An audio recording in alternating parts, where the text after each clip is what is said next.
Have you ever wondered about the true power of your imagination? In this video, we will immerse ourselves in the revolutionary teachings of Neville Goddard, a spiritual master who revealed how imagination is the key to escaping the limitations that ignorance has built. You will discover how imagining the fulfillment of your desires can transform your reality in a profound and lasting way.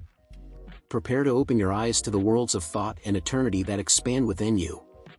This video will show you why imagination is the way, the truth, and the life that will lead you to create the existence you have always dreamed of.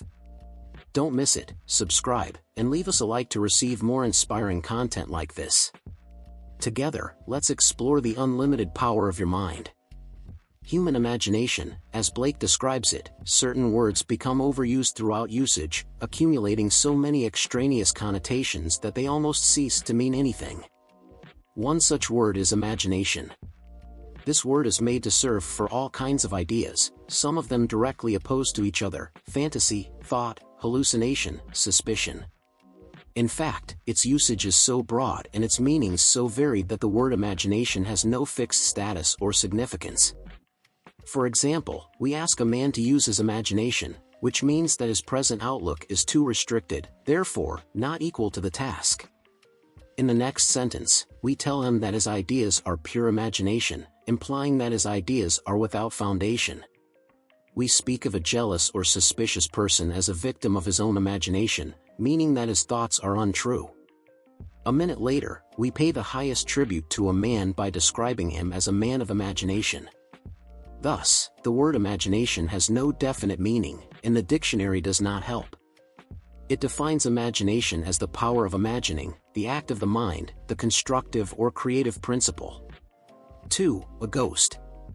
3. An irrational notion or belief.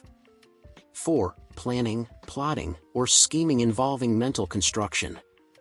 I identify the central figure of the Gospels with the human imagination, the power that makes the forgiveness of sins, the attainment of our goals, inevitable. All things were made by him, and without him was not anything made that was made. There is only one thing in the world, imagination, and all our distortions of it are despised and rejected by men, a man of sorrows and acquainted with grief. Imagination is the very door to reality, as Blake said, either the ark of God or a phantom of the earth and of the natural water. Naturally, it is only a natural organ subject to the senses. The eternal body of man is the imagination. That is God himself, the divine body, IOD, from right to left, Jesus. We are his members. I know of no higher and truer definition of the imagination than that of Blake. Through imagination, we have the power to be all that we want to be.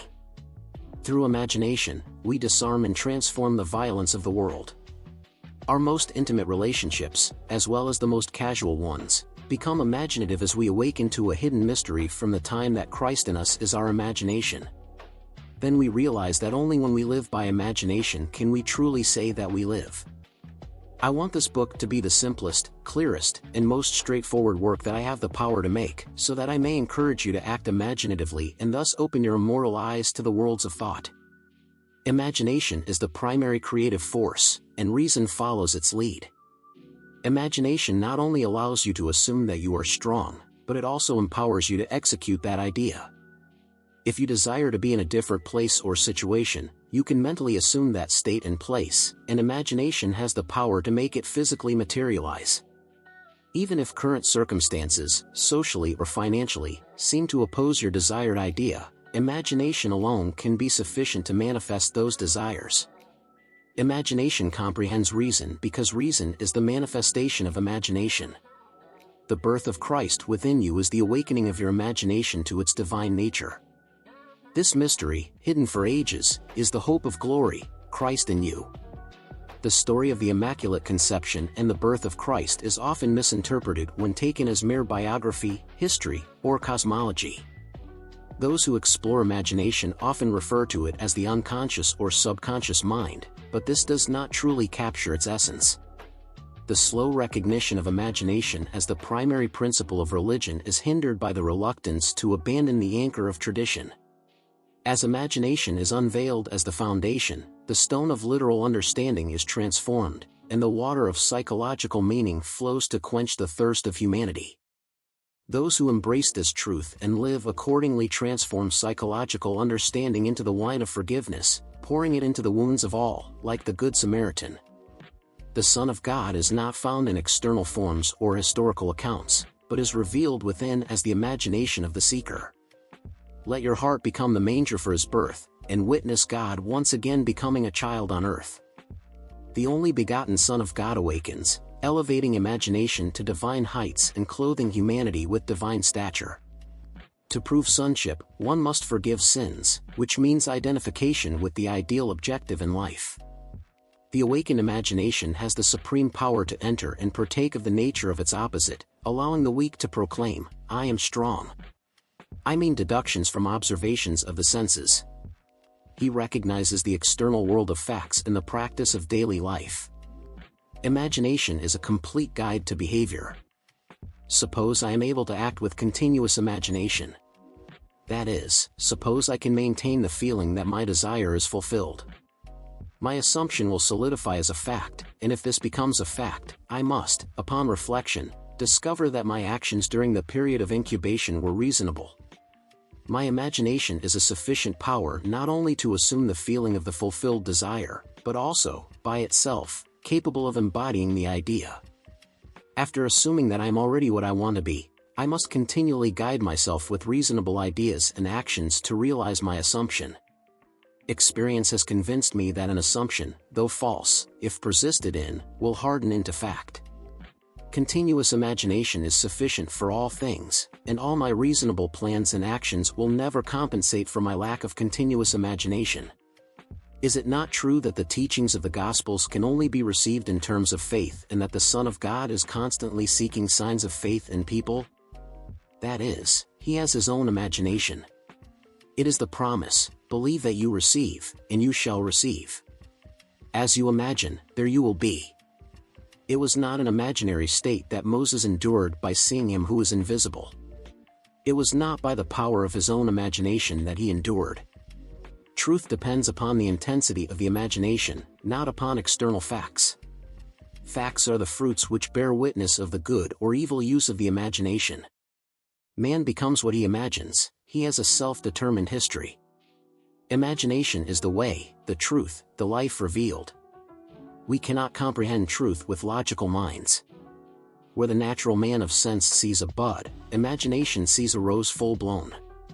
Truth cannot be encompassed by facts. On awakening to the imaginal life, we find that to imagine a thing is to make it so. Thus, a true judgment need not conform to the external reality to which it relates. The imaginative man does not deny the reality of the sensuous outer world, he recognizes the world of becoming. But he knows that it is the continuous inner world of imagination which is the force by which the sensuous outer world of becoming is brought to pass. He sees the outer world and all its events as projections of the inner world of imagination. To him, everything is a manifestation of the mental activity which goes on in man's imagination, without the sensuous, reasonable man being aware of it. But he realizes that every man must become aware of this inner activity and see the relationship between the inner causal world of imagination and the sensuous outer world of effects. It is wonderful to discover that you can imagine yourself into the state of your fulfilled desire and escape from the prisons that ignorance has built. The true man is a wonderful imagination. This is what must awaken. Awake, thou that sleepest, and arise from the dead, and Christ shall give thee light. The moment man discovers that his imagination is Christ, he accomplishes acts that on that level can only be called miraculous. But until man has the sense of Christ as his imagination, "You have not chosen me, I have chosen you," he will see everything in pure objectivity without any subjective relationship, not realizing that everything he encounters is part of himself. He rebels, thinking he chose the conditions of his life, that they are related by affinity to his own mental activity. The power of imagination is the key to unlocking the infinite potential within each of us. It is the gateway to a world where dreams become reality and limitations dissolve into endless possibilities. When we awaken to the truth that our imagination is the very essence of our being, we begin to understand the immense creative power that resides within us. Imagination is not merely a tool for escapism or fantasy, it is the divine spark that ignites the fire of transformation in our lives. It is the bridge that connects the inner world of our thoughts and emotions with the outer world of manifestation and experience. Through the power of imagination, we have the ability to shape our reality and create the life we truly desire.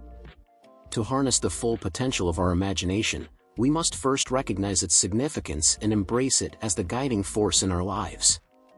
We must learn to trust the visions and insights that arise from our imagination, knowing that they are the seeds of our future reality. By nurturing and cultivating these seeds through focused attention and unwavering belief, we give them the power to grow and blossom into tangible manifestations. Man must firmly believe that reality is within him and not without. Although others have bodies and their own lives, their reality is rooted in you, just as yours ends in God. Well, I hope this content has been valuable to you, that you have derived benefits from it. My aim with this channel is to help you prosper financially, and it all starts in the mind, of course. But I always emphasize that inspired action is also needed. Only with inspired action aligned with the feeling of the fulfilled desire can we produce effects in matter. If you liked it, please leave a like and subscribe to help strengthen our channel and continue sending light into the lives of many people, just like yours. A big hug, and see you in the next video.